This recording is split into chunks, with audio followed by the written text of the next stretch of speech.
Oba, estamos entrando no ar com mais um programa Papo Sério aqui na WTV Brasil. Muito obrigado aí pela sua audiência e pela paciência em nos acompanhar. A gente já está com vários programas do Papo Sério sendo veiculados aqui na programação da WTV Brasil. Caso você queira acompanhar os outros programas, você pode também acessar a nossa página no YouTube. E a gente solicita que você que está nos acompanhando nesse momento queira dar o seu recado, a sua opinião, deixar lá a sua mensagem. Você pode acessar a nossa fanpage, a fanpage da WTV Brasil, ou então nosso Twitter, nas redes sociais, a gente está aí bem atuante. Bem, o programa de hoje, ele vai falar sobre a tal maioridade penal, né? Hoje, o jovem, ele passa a ter a maioridade penal dele aos 18 anos. Há uma corrente muito grande que quer baixar essa idade para 16 anos. Tem outros que querem baixar para 14 anos. Tem outros que querem a tipificação do crime, como é em alguns estados, nos Estados Unidos, por exemplo, né?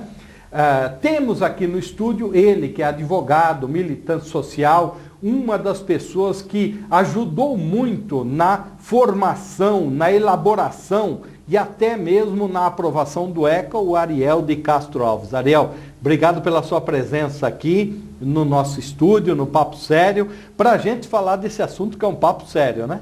Oi, Savoy, é um prazer participar Obrigado. do seu programa. Há muitos anos que nós debatemos esses temas, né? Verdade. Muitas vezes até com opiniões distintas, né? Mas agradeço aí o seu convite, é sempre um prazer estar com você fazendo essas discussões e também conversando com os seus telespectadores. Ariel, o assunto vai e volta, ele vem à tona, né? Eu queria começar com você um pouquinho antes, né? O que leva hoje, né, essa juventude ela tá preferindo a criminalidade, a irregularidade, a contravenção, do que o trabalho honesto, aquele trabalho sério mesmo. Tudo isso já vem de um passado da falta de aplicação na educação, na cultura, do atendimento desse jovem que hoje tem 14, 15, 16, 17 anos. Sim, na verdade, Savoy, isso vem desde o dia que a criança nasce. A criança, o adolescente, ele é resultado do contexto que ele vive. Se ele só conhece a violência, provavelmente ele vai também agir com violência. Então, quem nunca teve a sua vida valorizada, dificilmente vai valorizar também a vida do outro. E, na verdade, o crime só inclui quando o Estado exclui. Então, o que nós vivemos hoje no Brasil é uma grande exclusão também das crianças e adolescentes nas políticas públicas, nos programas sociais, principalmente da adolescência. A principal causa da criminalidade juvenil é o consumismo. Então, nós temos hoje uma pregação muito forte, principalmente nos grandes veículos de comunicação, da publicidade, de que a pessoa ela só vale pelo que ela tem. Tá, o consumismo, você acha que atrai o jovem para essa para a área da criminalidade, dele, do ter? São jovens que já estão numa situação vulnerável. Tá. A falta de amparo, de apoio no ambiente familiar, muitas vezes os pais já envolvidos até com a criminalidade, muitas vezes também pais que não foram envolvidos, mas os filhos acabaram se envolvendo. Outros são filhos de pais que agridem, que são ausentes, que não impõem limites. E a família, Ariel, essa família assim meio destroçadona, pai ali no alcoolismo, na droga, tal, tudo é um caldo para essa violência. É um dos fatores preponderantes na formação desse jovem que acaba se envolvendo com a criminalidade. É muito comum nós vermos em unidades da Fundação Casa jovens que têm no passado esse DNA. O pai já foi preso, a mãe já esteve também encarcerada. Tem uma porcentagem disso, Ariel? Existem alguns levantamentos que mostram, né, que em torno de 30%, 40% desses jovens não é uma maioria. Têm no seu passado pais envolvidos com álcool, com drogas, muitas situações também de até eles terem sido presidiários, pessoas que se envolveram com a criminalidade. Agora, outra questão fundamental, e vários levantamentos mostram, esses jovens são criados só pelas mães. A ausência paterna é muito grande. Então é o pai... Seria a mãe solteira ou assim, ou é o pai que não é presente? O pai que abandonou a mãe. Então ele teve o filho, depois separou, aquela relação não existe mais, e esse pai sumiu no mundo, não apoia... Às vezes até alguns... Mesmo que está ali, mas não está nem aí. Alguns até pagam pensão alimentícia, mas não tem uma presença. Então, nós temos levantamentos do próprio Conselho Nacional de Justiça que mostram que mais de 50% desses jovens são criados só pelas mães. Entendi. E, por outro lado, apenas 4% deles são criados só pelos pais. Então, essa ausência paterna é um fator que também contribui para o envolvimento deles com a criminalidade, porque 95% dos jovens que estão cumprindo privação de liberdade hoje no Brasil, que são 20 mil, 95% são do sexo masculino, 5% mulheres. Então isso mostra o fator também da referência do pai na vida desses jovens, principalmente para impor limites. Muitas vezes é uma mãe sem um apoio financeiro adequado. É que a mãe ali tende a ser mais assim, né? Tranquila tal, e tem que ter essa... também elas não têm condições de dar um cuidado integral, até porque elas têm vários filhos, né, filhos de várias idades, trabalham fora, e daí quando a família vai descobrir que esse jovem está se envolvendo com o crime, muitas vezes já é tarde. E hoje também o tráfico de drogas é um fator que acaba contribuindo para o envolvimento na criminalidade. Muitos são usuários de drogas e eles traficam, roubam para pagar as dívidas com traficantes ou para poder continuar consumindo drogas. Então, essa questão do tratamento dos dependentes de drogas no Brasil é algo completamente inaceitável. Fala-se muito, né, Ariel? Programas aqui, ali, aqui, mas são programas pontuais que não têm a oportunidade de inserir mesmo no assunto, né? De ir direto no assunto, essa questão do álcool e drogas. Né? Não existe um tratamento adequado para cada tipo de situação. Então existem muitas brigas aí entre psicólogos, psiquiatras, entre aqueles que defendem internação compulsória para todos os casos e os que defendem que o tratamento tem que ser em meio aberto para todas as situações. E não é assim. Que é a tal redução de danos e o outro é a segregação. Então, existe essa disputa entre os que querem redução de danos, né, que fazem um trabalho, às vezes, até de diminuir o uso de drogas, né? Por exemplo, está usando cocaína, passa a usar maconha para diminuir o uso. Ou então dar água de coco para o usuário de drogas que está na rua, ou dar produtos para ele hidratar os lábios, porque os lábios estão queimados. Então, existem várias formas aí de trabalho de Mas redução fica só de danos. nisso, né, Ariel? Muitas vezes acaba ficando só nisso. Então, a dificuldade que se tem hoje é exatamente esse antagonismo entre redução de danos e internação compulsória, quando, na verdade, cada caso tem que ter um tratamento específico. E em algumas situações excepcionais, até com a possibilidade de internação compulsória, desde que os laudos médicos demonstrem essa necessidade e também com uma decisão da Justiça.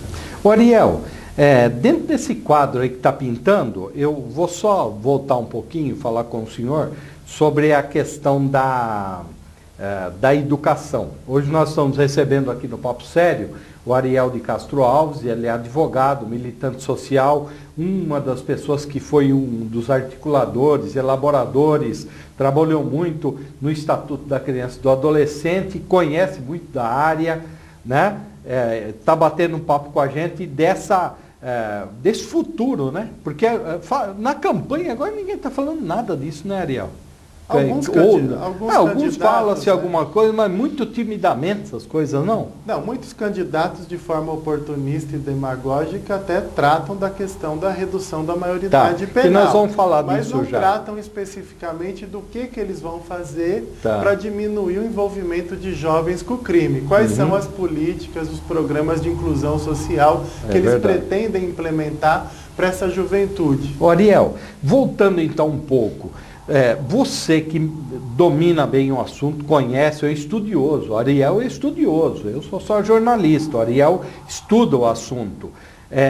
Você acha que a educação, ela muita gente fala isso, e é uma palavra comum, né? A educação é a base de tudo, né? Para esse jovem aí, a educação é a base ou só a educação não basta? Ele precisa de educação. Na verdade, ele está nessa situação porque no passado faltou educação e faltou um amparo familiar adequado. E isso educação que a gente fala o ensino ali, português, matemática, tal, ir para a escola, educação formal, né? Porque existe, além da educação formal, aquela educação que deve ser dada pelos pais, familiar, né? Desde o dia que a criança nasce. E também pela comunidade, pela sociedade que contribui para a formação desse jovem. Agora, essa discussão não é nova, né? Pitágoras, na Idade Média, dizia: educai as crianças e não será necessário punir os adultos. E esse cara aí morreu já faz uns dias, né? Já faz uns dias que ele morreu. De anos que ele... E os caras, os atuais Pitágoras, ainda não se tocaram disso, né? Não, na verdade, inclusive as últimas pesquisas mostram que cada vez mais o ensino no Brasil está se desqualificando, né? Os índices relacionados ao ensino, à melhoria na qualidade de educação, eles são muito negativos para o Brasil todo, inclusive o estado de São Paulo também. As escolas... Não, os maiores estados, né? Os maiores estados têm uma deficiência muito grande, né? A situação no estado de São Paulo é dramática, né? Muitas mães ficam desesperadas quando seus filhos vão sair da escola municipal para ir para uma escola do estado.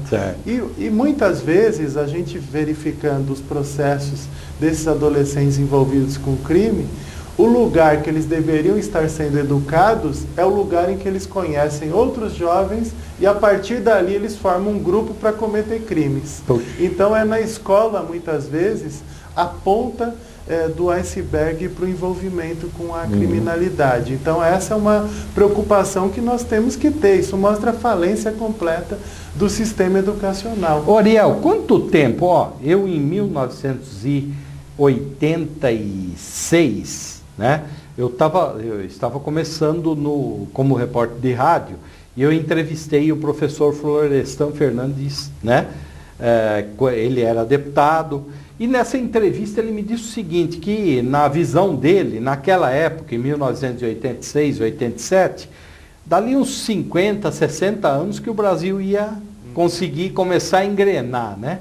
Passou quase que uma boa parte desse tempo aí, e a gente vê que não engrenou, né? Para começar hoje, assim, para frente, como que você acha? Qual que é o tempo que você acha que a gente levaria? Do jeito que está aí, tem solução? Você citou muito bem o professor, educador Florestan Fernandes, que eu tive a oportunidade de conviver também com ele. Tive amizade, estive algumas vezes na casa dele, tratando aí de questões relacionadas ao enfrentamento ao racismo. Você não era o Ariel, você era o Arielzinho ainda. Era bastante novo ainda na época, mas ainda hoje tenho contato muito com o filho do professor Florestan Fernandes, o Florestan Fernandes Júnior, que é jornalista, que é jornalista também. E o Paulo Freire e tantos outros educadores trataram desse tema. O Darcy Ribeiro também. Sim, é verdade. O próprio hoje senador Cristóvão Buarque está sempre batalhando aí em torno da questão educacional. Na verdade, se hoje nós estamos discutindo a redução da maioridade penal, isso mostra a falência realmente do sistema educacional e de proteção social. É como dizer, já que não temos competência para educar, nós vamos encarcerar. Mas essa certamente não é a solução. Para Sim. te exemplificar, Savoy, nós temos uma reincidência no sistema penitenciário hoje no Brasil de 70%. No adulto? No adulto. Cada 10 Quanto? pessoas... 70? 70, segundo o Ministério da Justiça. Cada 10 que saem, 7 voltam a cometer novos crimes. Geralmente crimes mais graves, até porque essas pessoas ficaram em locais completamente subhumanos. Inóspito, em locais né? em que, por exemplo, o CDP, Centro de Detenção Provisória de São Bernardo, ele tem 700 vagas e hoje tem 2.500 presos. Tá bom, então, hein? imagina a pessoa ser mantida num local desse, sendo que 30% deles já estão condenados, deveriam estar em penitenciárias, trabalhando, estudando, e estão... Para aquele que está nos vendo agora, a pessoa fala assim, mas eu quero que se lixe, eu quero que um fique sobre o outro, tal. Até teve uma época da minha vida, e você sabe, a gente já debateu isso, que eu até tive esse pensamento, mas a gente verifica que isso não vale a pena, porque você é assim, o Vitor, né? O Vitor, ele tem 2 gatos. E um deles estava fazendo maldade. Então, que ele achava maldade. Ele fechou o gato dentro do guarda-roupa. Quando o gato saiu, o gato voou nele e arranhou todo ele. Bravo, né? Ok? Lógico que isso não é uma brincadeira, mas não é bem assim. O gato vai sair dali sem uma educação, sem nada, sem um trabalho, sem uma ressocialização, vai arranhar todo mundo. Tem um ditado antigo que diz: cabeça vazia, oficina do diabo. É verdade. Além disso, os maus tratos, né, a violência, ela só vai gerar mais violência, né? Se você também poderia falar de um cachorro, se você tratar um cãozinho labrador desde quando ele é muito novo, só dando paulada e ficar trancado, vai virar um pitbull. leão. Ele vai se tornar na prática um pitbull. Então, a pessoa também, se ela é tratada só através da violência e também a falta de apoio do poder público, dos programas sociais, não tem vaga na escola, não tem vaga para trabalhar, não tem curso profissionalizante, não tem tratamento para quem é dependente de drogas. Então, se for tratada só dessa forma e com violência, sempre usando a polícia também com finalidade social, porque tudo acaba depois sobrando para a área policial.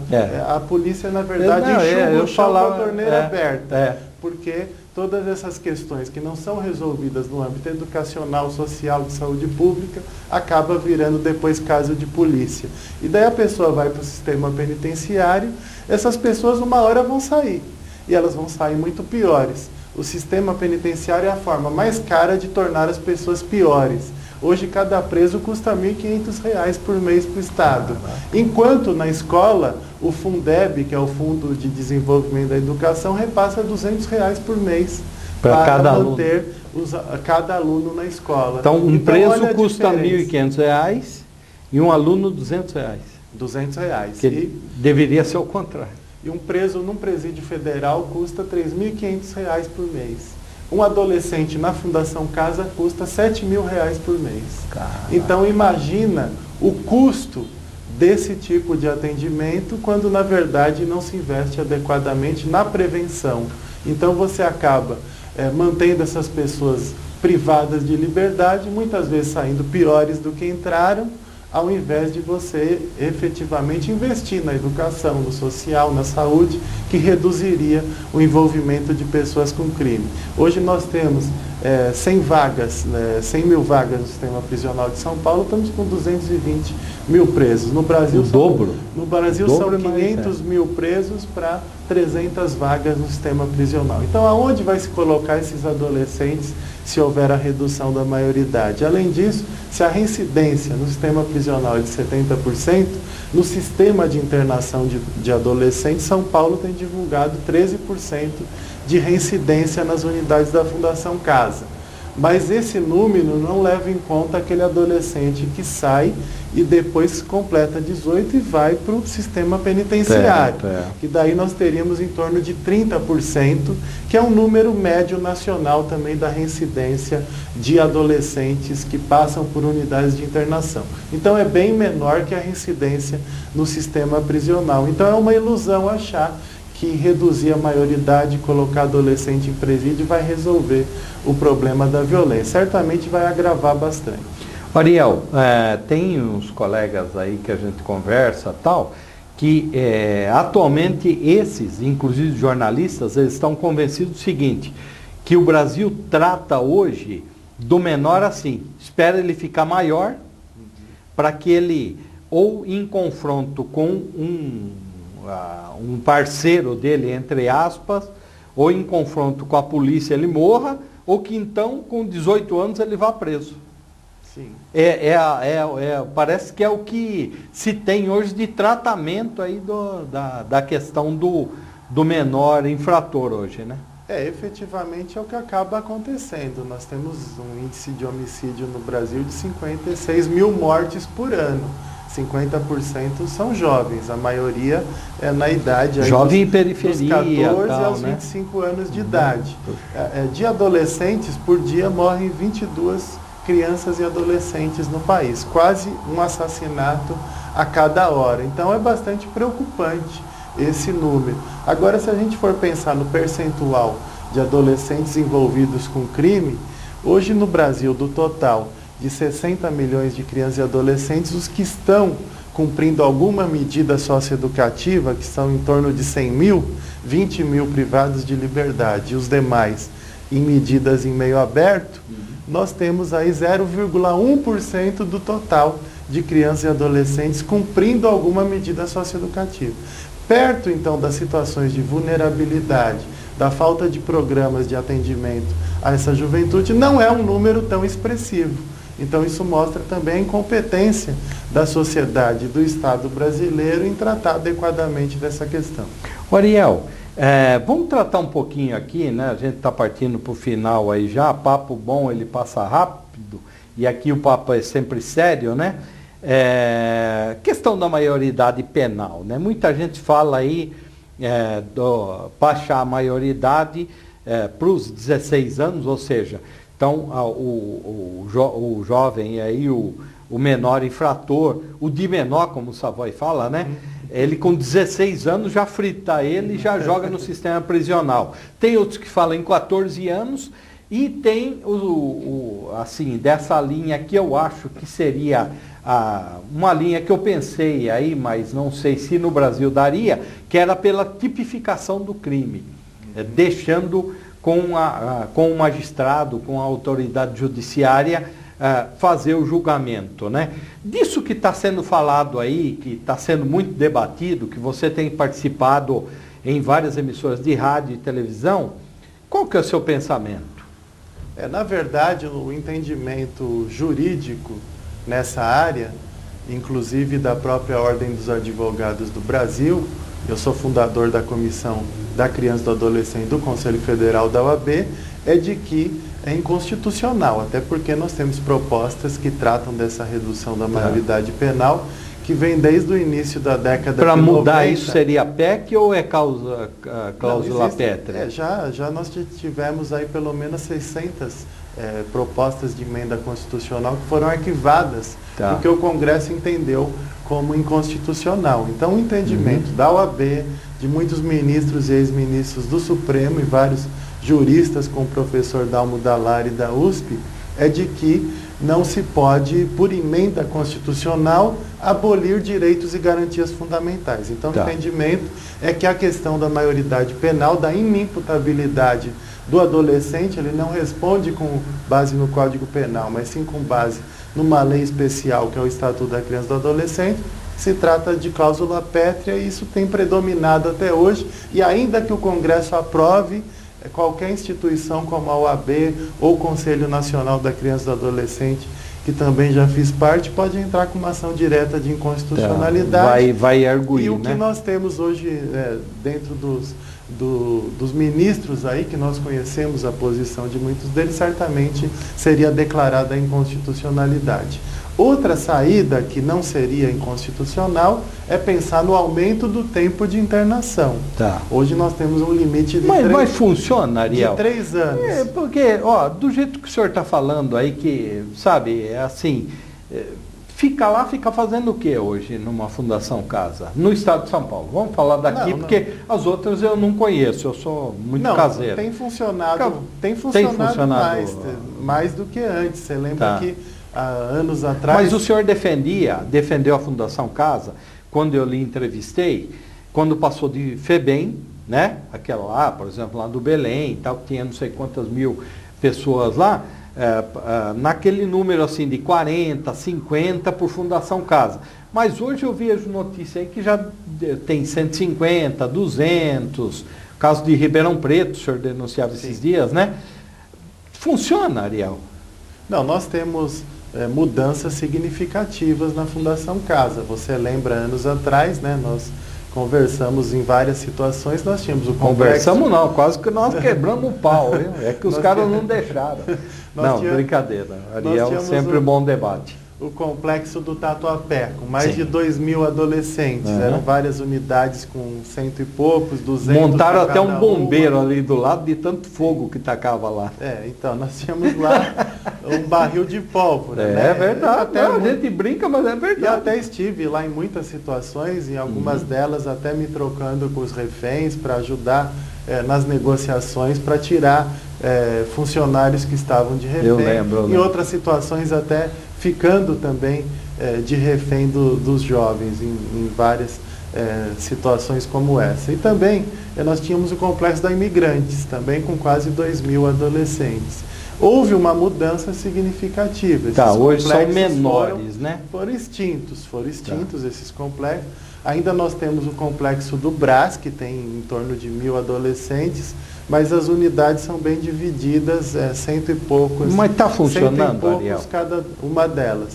E temos essas pequenas unidades que foram inauguradas em várias cidades do ABC, do litoral e do interior paulista, muitas delas com 56 internos. E eu até estive esses dias na unidade de Araçatuba, por exemplo, e vendo lá que tem cursos profissionalizantes, tem escolas, assim tem atividades que estão sendo bem realizadas. Mas isso aí é comum, esporte, Ariel? Lazer. É comum Hoje em dia está muito mais comum. É claro que tem episódios aí de rebeliões, tem episódios de denúncias, maus tratos, tortura. No passado mesmo nós denunciamos um caso extremamente grave, foi a denúncia, foi a situação de tortura de internos na Vila Maria, que eram imagens que foram inclusive colocadas, veiculadas pela TV Globo, que mostravam situações bastante graves de tortura. Mas nós tivemos, então, mudanças, tanto que essa reincidência aí que a Fundação Casa diz de 13%, mostra que existe mais condições do jovem ser ressocializado e reeducado nessas unidades do que nós temos no sistema prisional, até porque o sistema penitenciário de São Paulo, por exemplo, quem gerencia os presídios não é o governo do Estado, são as facções criminosas. Então, isso já foi presenciado várias vezes. Tem a facção criminosa também nas Fundações Casa? Ainda não, já se falou muito em PCC Mirim, eu já acompanhei em muitas situações, uma espécie de reza do PCC, feita por internos, mas ainda não é um movimento organizado.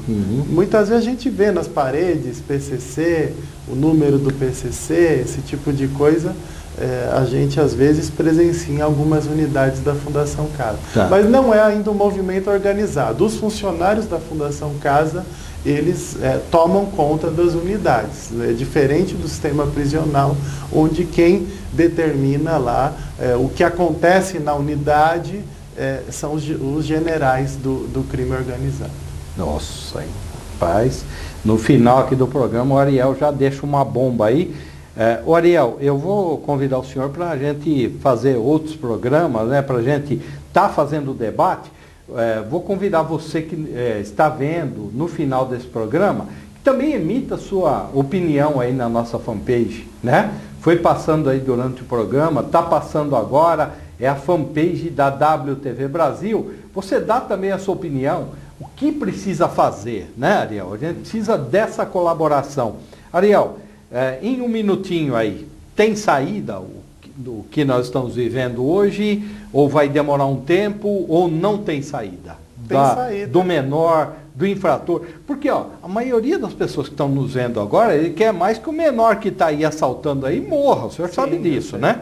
Certo? Porque a pessoa que ela é violentada, ela não tem esse pensamento de, que ele sofreu, tal, teve toda uma violência, um histórico familiar. Quer mais que vá para o vinagrete, né? Não, nós compreendemos que... Sim. E elas têm todo o direito, até por razões emocionais. Possivelmente, se eu tivesse também um familiar assassinado por um adolescente, também por razões emocionais poderia defender a redução, até o esquartejamento em praça pública. Certo. Agora, por razões sociais, e também pensando na questão da reincidência criminal e na criminalidade de um modo geral no país, nós achamos que essa não é uma medida mais eficaz.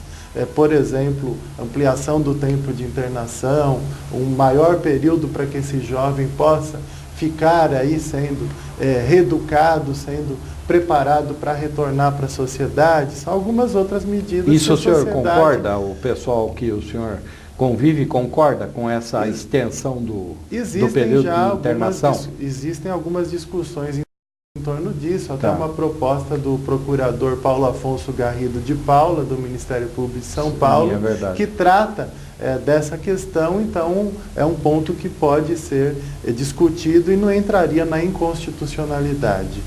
Então tem realmente saída. Agora, todos nós temos responsabilidade, porque a mesma sociedade que condena é a sociedade que usa drogas, é a sociedade que é consumista, é a sociedade que comete infrações de trânsito, é a sociedade que paga propina para policiais. Então, cada um cinquentinha de nós, lá para estacionar, né? Cada um de nós temos que pensar também no nosso dia a dia, se nós também não somos infratores.